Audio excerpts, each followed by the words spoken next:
자, 다음은 이제 그 총 소유 자금입니다. 점포를 임대하는 경우로 가정을 했어요. 내가 실제 뭐 상가를 매입하고 또는 건물을 짓거나 뭐 매입해서 하는 경우는 또 완전히 틀려지게 되겠고요. 이거는 이제 일반적인 형태로 점포를 임대하는 경우 돈이 어떻게 들어가나 간략하게 살펴보도록 하겠습니다. 크게 이제 시설 자금하고 운전 자금으로 구별이 돼요. 시설 자금은 이제 고정비 쪽으로 들어가는 겁니다. 기본적으로 보증금이 들어가고요. 보증금. 빌리는 사람 입장에서는 임차 보증금 그렇게 얘기하고요. 빌려주는 쪽에서는 임대 보증금이라고 하죠. 임대 보증금. 임대는 빌려준다는 얘기가 되겠고, 임차는 내가 빌린다라는 얘기가 되겠습니다. 내가 빌리는 쪽이에요. 임차 보증금. 그래서 보증금을 얼마 내고 나중에 돌려받는 금액이죠. 돌려받는 금액입니다. 어쨌든 처음에 이제 그 임차 보증금을 그 건물주한테 줘야 되니까 목돈이 필요한 거죠. 자, 그리고 두 번째가 그 점포에 대한 인테리어 공사 비용이에요. 대개의 경우는 뭐 신설 점포는 당연히 꾸며야 되는 거고요. 그다음에 누가 기존에 영업하던 점포라 하더라도 당연히 인테리어 공사를 대부분은 새로 하게 되겠죠. 새로 완전히 꾸미거나 아니면은 최소한 뭐 청소를 하거나 뭐 그렇게 좀 바꿔야 되겠죠. 그래서 이제 그런 비용이 아무래도 이제 목돈으로 들어가게 됩니다. 그리고 비품도 들어가게 되겠죠. 물론 그 전에 이제 있는 비품 가지고 사용해도 되긴 되지만은 대개 어쨌든 최소한의 비품은 들어가게 돼요. 그리고 이게 이제 프랜차이즈로 해도 마찬가지죠. 프랜차이즈로 하더라도 임차 보증금 들어가고 뭐 인테리어 비품 비용 들어가고 가맹비 들어가죠. 그래서 이제 가맹금이라고 묶어서 얘기를 하고 그런 것들이 어쨌든 들어갑니다. 그리고 권리금이라고 하는 게 들어가죠. 초과 수익에 대한 대가 뭐 그렇게 얘기를 합니다. 영업권이라고 얘기를 하고요. 권리금이 들어가게 되고 그래서 그 다음 주 이제 뭐그 입지 선정하는 거 얘기할 때 좀 말씀을 드리겠지만은 권리금 없는 점포는 오히려 들어가지 말라고 얘기를 하죠. 뭔가 문제가 있는 거기 때문에. 물론 권리금이 너무 비싸도 안 되겠지만은 없어도 안 된다는 얘기예요. 그래서 권리금은 좀 독특한 제도이긴 한데 어쨌든 우리나라에서 인정되고 있는 제도고 그렇기 때문에 이건 권리금이 소요된다라는 거는 감안을 해야 되겠습니다. 여기까지가 이제 시설 자금이 됩니다. 목돈으로 들어가는 거 얘기를 하는 거예요.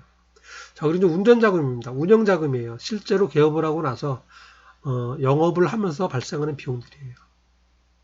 비용들을 뭐 하나하나 따지면 수십 가지가 되겠습니다. 수십 가지. 근데 여기 이제 개략적인 거로만 좀 써놨습니다. 가장 먼저 들어가는 게 인건비가 되겠죠. 급여를 얘기합니다. 급여. 이제 혼자 하게 되면은 뭐 나 혼자 영업한다 그러면 상관이 없겠는데 그러면 원래는 이제 내 수익을 인건비로 잡긴 잡아야죠. 근데 어쨌든 이제 대개는 종업원을 두고 영업을 하기 때문에 종업원에 대한 인건비가 들어갑니다. 급여가 들어가고 그리고 단순히 주는 급여만 들어가는 게 아니고 그 플러스 복리후생비라 그래가지고 흔히 요즘 4대 보험 얘기를 하죠. 그래서 그 4대 보험에 대한 그 비용도 뭐 들어가게 되고요. 그렇습니다. 그래서 인건비가 되고 그 다음에 이제 재료비가 들어가게 되죠. 뭐 판매업이다 그러면 그 상품 구입하는 거고 내가 만들어서 판다 빵집이다 그러면은 뭐 밀가루니 뭐냐 하는 게 그 재료비가 되겠죠. 물론 이제 서비스 업종이다 그러면 재료비는 들어가지 않은데 식당 같은 경우 서비스 업종이긴 하지만은 음식 재료비는 들어가죠. 그래서 어쨌든 이제 재료비라고 흔히들 얘기를 하고 이런 것들이 들어갑니다. 그리고 당연히 이제 건물을 빌린 거기 때문에 임차료가 들어갑니다. 고정비입니다. 인건비도 되게 고정비성이죠. 근데 이제 아르바이트생을 쓴다 그러면은 좀 변동비적인 성격이 있는데 되게 고정비고요. 재료비는 이제 변동비죠. 파는 만큼 들어가는 거니까. 그리고 이제 임차료는 전형적인 고정비가 되겠습니다. 그리고 뭐 제세공과금, 세금하고 이제 공적으로 내는 돈이에요. 세금은 뭐 수도 전기를 일반적으로는 제세공과금이라고 얘기를 합니다. 수도 전기고 그런 거. 원래는 이제 그 수도광열비 그래서 회계학에서는 그렇게 얘기를 하는데 일반적으로는 제세공과금이라고 얘기를 해요.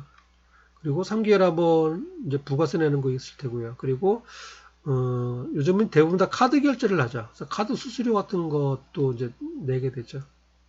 그것도 뭐 재세금과금으로 해도 되고 아니면 별도 비용으로 해도 되는데 어쨌든 그런 비용도 들어갑니다. 그리고 이제 각종 보험료 같은 거 들어가고요. 시설에 대한 보험은 드러나야죠. 화재 위험 같은 게 있기 때문에 되게 이제 보험 들고요. 그리고 차량 유지비. 되게 차량이 있죠. 그래서 그 차량 유지비 하면은 뭐 기름값 같은 거 들어가고요. 그리고 이거 외에도 뭐 예비교통비니 뭐니 뭐 엄청나게 많이 들어가고요.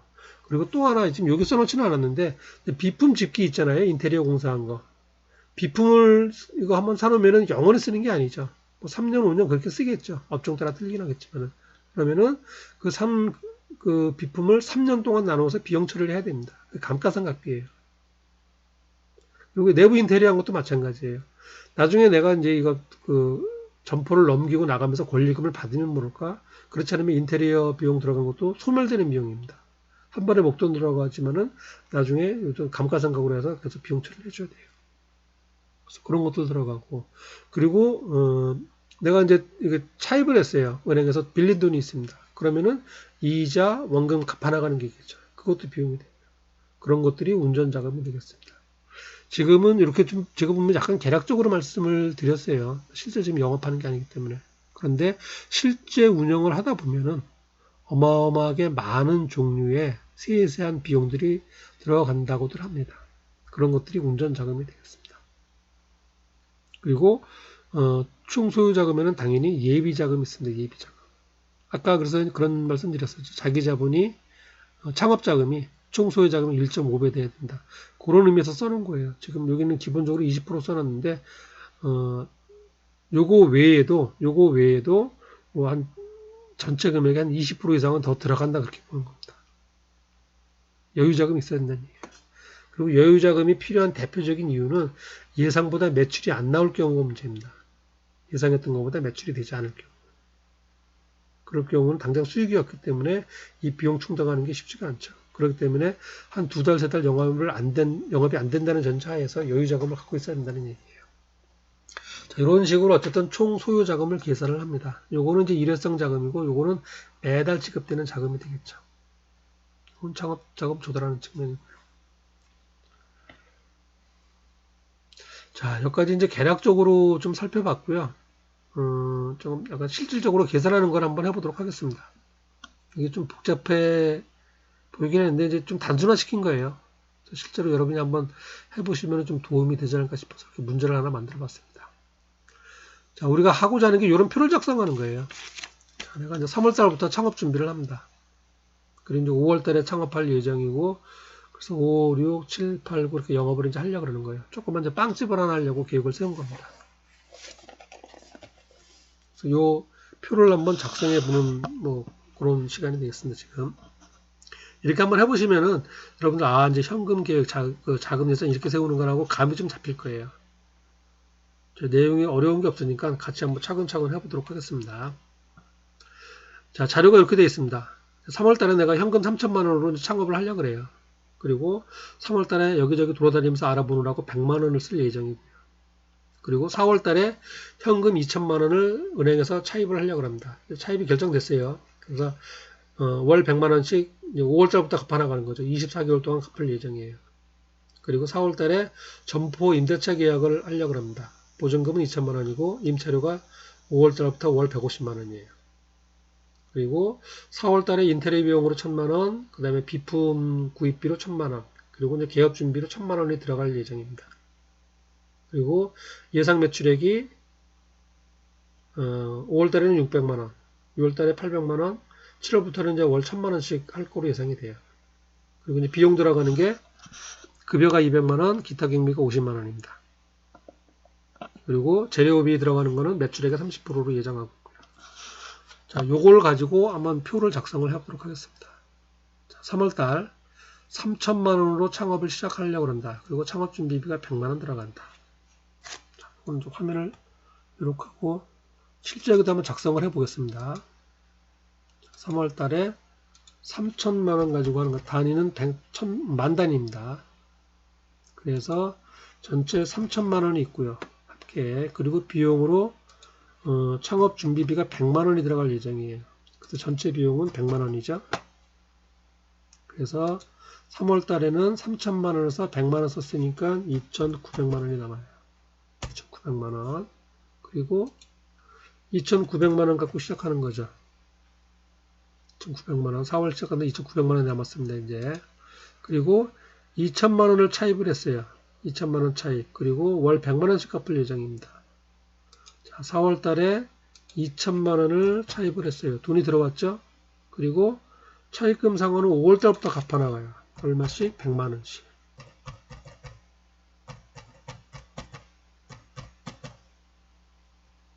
차입금 갚는 거, 여기 지출이에요. 여기는 요만큼은 지출, 요만큼은 현금 들어오는 겁니다. 지금. 차입금 2천만 원 빌려서 이렇게 100만 원씩 24개월 동안 갚아나간다는 얘기예요. 지금은 이제 5개월치만 이렇게 보는 겁니다.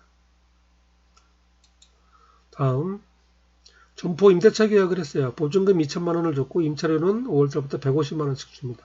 보증금 2천만 원이 나갔어요. 보증금 지출이죠. 2천만 원 지출 줬고, 그리고 임차료가 5월달부터 150만 원씩 나간다 그랬죠. 150만 원. 임차료 150만 원. 보증금 주고 150만 원. 자, 그리고 인테리어 비용이 1,000만 원 들어갔고 비품 1,000만 원, 개업 준비에 100만 원을 썼습니다. 실제 이제 영업 시작하려고 준비를 하는 거죠. 인테리어 비용이 1,000만 원, 비품 구입이 1,000만 원, 그리고 여기 지금 기타 경비를 해놨습니다. 지금 뭐 이것도 일단 뭐 개업 준비 뭐 해놔도 좋지만 항목이 너무 많아지니까 100만 원 했습니다. 자, 그럼 4월달 볼까요? 4월달 전체 현금 유입액은 전체 어쨌든 4,900만 원 있습니다. 4,900만 원. 그리고 순도는 2천만 원, 1,000만 원, 1,000만 원, 그리고 100만 원에서 4,100만 원을 썼죠. 4,100만 원. 그럼 남은 돈은 얼마 남았어요? 4,900만 원에서 4,100만 원이니까 800만 원 남았습니다. 3,000만 원 갖고 시작하고 2천만 원 차입해서 5천만 원이었죠. 근데 이리저리 지금 다 쓰고 800만 원 남은 거예요. 자, 그래서 여기 이제 800만 원이죠. 800만 원 가지고 이제 시작을 하는 겁니다. 영업을 시작한 거예요, 이제. 그리고 이제 그 5월달부터는 이제 매출액이 나오죠. 매출액. 5월달부터 이제 상품이 시작하니까 5월달에 600만 원, 800만 원, 1000만 원 이렇게 나올 예정입니다. 그래서 5월달에는 매출액이 600만 원 나오고, 그 다음에는 800만 원 나오고, 그 다음에는 1000만 원, 그 다음에는 1000만 원, 그리고 계속 1000만 원씩. 자, 이거는 이제 문제를 단순화시켜서 이렇게 그냥 600만 원, 800만 원, 1000만 원, 1000만 원 했는데, 실제 매출은 우리가 그 현금 매출이 아니고 카드 매출이 많죠. 그러면은 매출은 이때 하지만은 돈은 6월달에 받게 되겠죠. 한 달 뒤에. 외상 매출이 있다는 얘기예요. 그것도 이제 원래는 따져줘야 되는데 지금은 좀 단순화시키기 위해서 그냥 현금 매출이라고 가정을 했습니다. 어차피 이제 뭐 이번 달 받고 다음 달 나눠서 받더라도 그 돈이 들어오는 거니까 이렇게 해서 그냥 계산을 했어요. 그리고 매출은 그렇게 발생을 하고 재료비는 매출액의 30%라 그랬죠. 재료 원가는 내가 재료 사오는 거. 그러면은 재료 원가는 매출액의 30%, 600만 원에 30%니까 36, 18, 180만 원. 38이 24, 240만 원. 여기서부터는 30%니까 300만 원씩이죠. 재료비가. 이렇게 되겠죠. 300만 원씩 들어가죠. 그리고 나머지 비용. 급여 200만 원, 기타 경비 50만 원. 급여가 200만 원씩 들어갑니다. 200만 원.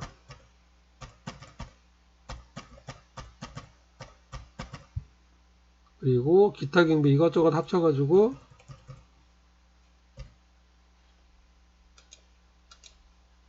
50만 원씩 들어간다 그랬어요. 50만 원.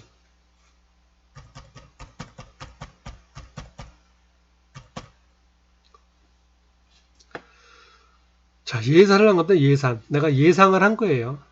예상을 해갖고 이렇게 저 표를 작성해 본 겁니다. 이거 표를 한번 만들어 봐야 실제 작업할 때도 마찬가지예요. 정확히 이걸 짜놔야 돈이 펑크가 안 나고 준비를 할 수가 있겠죠. 마이너스가 되면 안 되겠죠. 마이너스가 나면 지출 그 운영이 안 되는 거니까 플러스 상태여야 됩니다. 자, 합계 금액 여기까지는 됐어요. 지금 3천만 원 갖고 시작을 해서 100만 원 썼고 2천만 원 빌렸고요. 그리고 보증금 내고 인테리어 했고 비품 구입했고 비용 썼습니다. 그래서 남은 게 800만 원 남았어요. 이제 영업 시작한 거예요. 800만 원이면 먼저 뭐 재료부터 사오겠죠. 그리고 임차료는 월말에 지급하고 차입금 상환도 월말에 지급하고 재료 사와서 영업한 거예요. 그 돈 이제 들어오고 나가고 하는 거죠. 이제 자, 수입 합계는 1400이죠. 비용 합계는 요거 합계죠. 요거 50, 150, 300, 500, 680입니다. 680. 1400에서 680을 빼면은 720.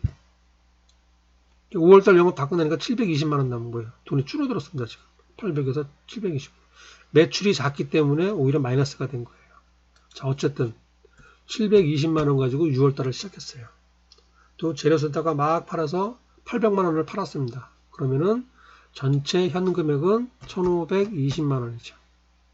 그리고 재료비 지급했고, 급여 지급했고, 임차료 지급했고, 차입금 상환했고, 이것저것 비용을 썼어요.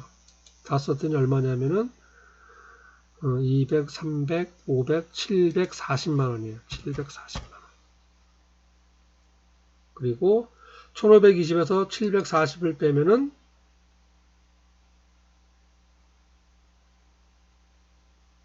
780만원. 1400에서 1520 맞죠? 780만원 남았어요. 조금 벌었죠, 이제. 지난달에는 줄어들었는데 지금 좀 이익이 났어요. 그래서 7월달을 또 780만원을 가지고 시작을 합니다. 그리고 이번 달에 매출이 좀 더 올라서 1000만원을 팔았습니다. 그러면은 합계 금액은 1780. 그리고 비용은 이제 1000만원을 팔고 재료비 300만원이니까 500, 600, 700, 800만원이죠. 800만원. 800만원. 수익은 1000만원이고 비용은 800만원이에요. 200만원 벌었죠. 그러니까 아마도 980일 거예요. 980. 1780만원에서 800만원 빼면. 그래서 8월달은 980만원을 가지고 시작을 합니다. 그러면은 1980만원이죠. 비용은 똑같이 똑같으니까 옆에 하고 800이겠죠. 800. 그러면은 여기는 1180만원. 그래서 여기도 1180만원. 여기는 2180만원. 그리고 800. 여기는 1380만원이 되겠죠. 자, 이게 현금 예산표예요. 이런 식으로 하면은 지금 이제 아주 단순화 시켰고 매출이 조금씩 늘어나는 걸 가정해서 이렇게 해서 한번 작성을 해봤습니다. 내가 가진 돈, 그리고 은행에서 차입한 돈을 가지고 했고요. 그리고 시설비로 보증금, 인테리어비, 비품급이 이렇게 나갔습니다. 그리고 5월달부터 영업을 시작해서 매출액이 이렇게 발생을 했고 매출액에 따른 일반 비용들 여기서 급여, 임차료, 차입금 상환은 고정비죠. 여기서 얘기하는 지금. 이거는 지금 고정비입니다. 고정비. 내가 매출을 하든 못하든 나가는 비용들이에요. 그런데 재료 원가는 이제 매출액에 변동되죠. 매출액이 줄어들면 같이 줄어들고 매출액이 늘어나면 같이 늘어나게 되죠.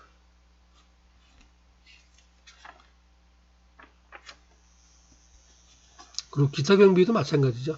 매출액에서 되게 변동이 되겠죠. 그래서 정상적으로 예상대로 매출액이 이렇게 늘어나면은 이제 수익이 발생하고 조금씩 늘어나는 거죠. 근데 그래야 지금 보면은 이제 200만원씩 벌고 있어요. 200만원이라면은 내 인건비 버는 거죠. 내가 어디 가서 일을 하면 이제 200만원은 받겠죠. 그거 포기하고 여기서 창업을 해서 조금 더 나은 수익을 바라보고 일을 하게 되겠습니다. 자, 이 표 작성에서 가장 중요한 게 뭐겠습니까? 이 표를 작성하는데 가장 중요한 것, 가장 어려운 것. 가장 중요한 부분이 바로 이 부분이에요. 이 부분. 매출액이 예상이 가장 어렵습니다. 추정치예요. 모든 창업이 마찬가지입니다. 매출액이 가장 어려워요. 이것만 정확하게 예상이 되면은 나머지 다 99% 이상 정확하게 나올 수가 있습니다. 근데 대개 매출액에서 정확한 금액 산출을 못하는 거예요. 그리고 이걸 너무나 쉽게 생각을 하고 내가 가진 돈, 차업할 수 있는 거 다 뻔하죠. 그리고 보증금 들어가는 거 가서 계약하는 거니까요. 인테리어비 얼마, 비품 얼마 되게 맞습니다. 그리고 급여, 임차료 다 거의 고정 비용성이에요. 되게. 그래서 뭐 음식점 오면 대개 30% 마진 남는다. 600만 원 팔면은 대개 뭐 30%, 30, 180만 원 남다 보면 되는 겁니다. 대개는 맞습니다, 그게. 근데 이제 매출이 너무 적거나 뭐 너무 많으면 좀 차이가 나겠지만은 대략적으로 그렇다는 얘기예요. 그리고 지금 이제 매출이 가장 중요하다고 말씀드렸는데 앞으로 설명에서도 이 창업에선 전체적인 게 그래요. 돈을 벌기 위해서 하는 거죠. 그래서 무엇을 할 것인가? 아이템 선정하는 거. 어디서 할 것인가? 입지 선정하는 거. 얼마를 가져갈 것인가? 자금. 등등이 전부 다 판단 기준이 뭐겠습니까? 돈을 많이 벌기 위해서. 돈을 많이 벌려면은 당연히 매출이 많이 발생을 해야겠죠. 그래서 매출액을 높이기 위해서 어떻게 해야 되는가? 어떤 물건을 어디서 팔아야 되는가가 결국 창업의 핵심이 되는 겁니다.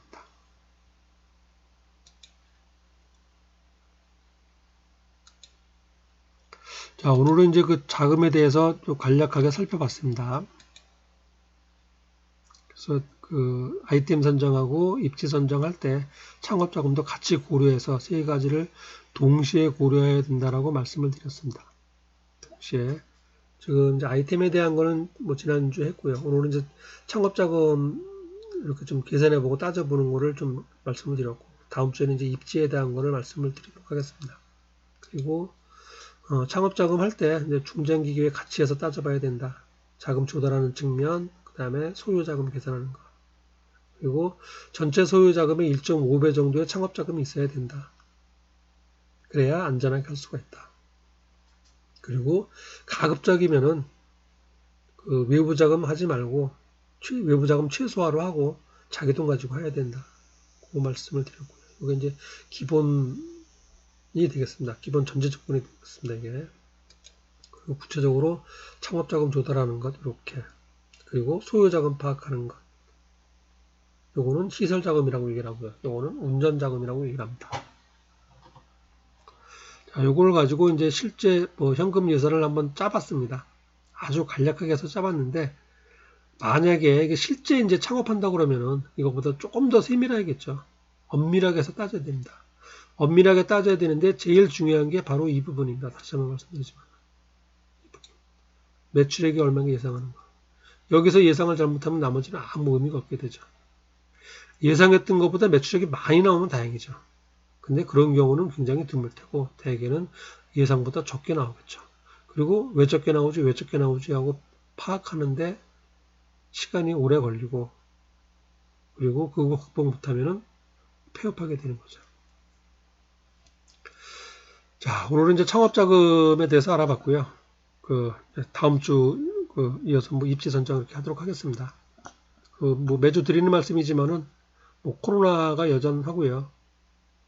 뭐 그렇습니다. 그래서 그 항상 건강 유념하시고 그리고 이제 좀 즐겁게 이렇게 생활하시기를 바라겠습니다. 수고하셨습니다.